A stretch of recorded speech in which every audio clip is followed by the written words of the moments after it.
L'appellation Bourgueil donc, a monté un dossier cet été pour obtenir justement auprès de l'INAO l'onglet VCI. L'onglet VCI, c'est bien sûr le volume complémentaire individuel qui concerne uniquement le vigneron. Voilà. Rien n'oblige le vigneron à déclarer le VCI, à mettre en route un VCI s'il n'a pas le volume dans sa cave. Voilà. C'est bien sûr une mesure individuelle qui, au-delà du rendement annuel, peut être activée. Pour Bourgueil, donc, nous avons maintenu cette année un rendement de base à 55 hectolitres hectares, le rendement qui correspond à notre cahier des charges. Voilà.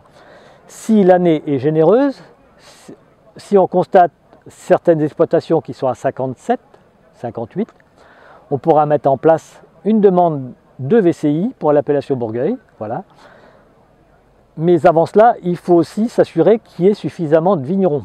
Voilà. Pour cela, on va mettre dans la deuxième semaine des vendanges un petit sondage pour que chaque vigneron puisse s'exprimer sur le potentiel en volume, mais aussi en qualité de la vendange qu'il a rentrée.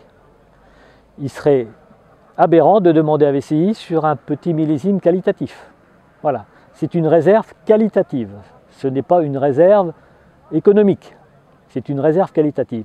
On ne pourra stocker que des vins de belle qualité. Voilà. Donc cette année, on la mettra en place si la qualité est là, au niveau analytique, voilà, et si le rendement est là aussi. Et alors on dit que ça nécessite pour l'appellation un engagement administratif, du temps. L'appellation est suffisamment organisée pour pouvoir gérer, parce que ça demande pas mal de travail. Le VCI, c'est une demande individuelle, voilà, qui doit être gérée justement par l'ODG, par le syndicat des vins. Pour cela, il faut avoir un syndicat des vins structuré, avec un logiciel qui puisse gérer ce VCI, mais également du personnel qui puisse l'abonder. Voilà. Aujourd'hui, à l'appellation Bourgueil, nous avons acquis un logiciel InnovODG qui gère déjà l'ensemble de nos apporteurs, de nos vignerons, par la déclaration de récolte, par les volumes produits. Voilà. Il a fallu juste, pour mettre en place ce VCI, racheter l'onglet complémentaire à ce logiciel. Voilà.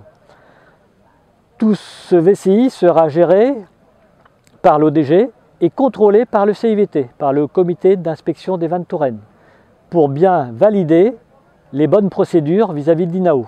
Voilà. Sachant que ce VCI, une fois qu'il est constitué, il n'a pas de valeur marchande. Il n'a pas de reconnaissance d'appellation. Quand il est en cave, c'est du vin, c'est tout. Ce n'est pas du vin de Bourgueil, c'est que du vin sans valorisation. Il ne sera revendiqué que l'année suivante,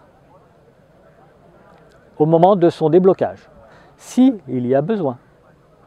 Voilà. Systématiquement, le millésime N, qui l'année suivante passera en N-1 et sera débloqué.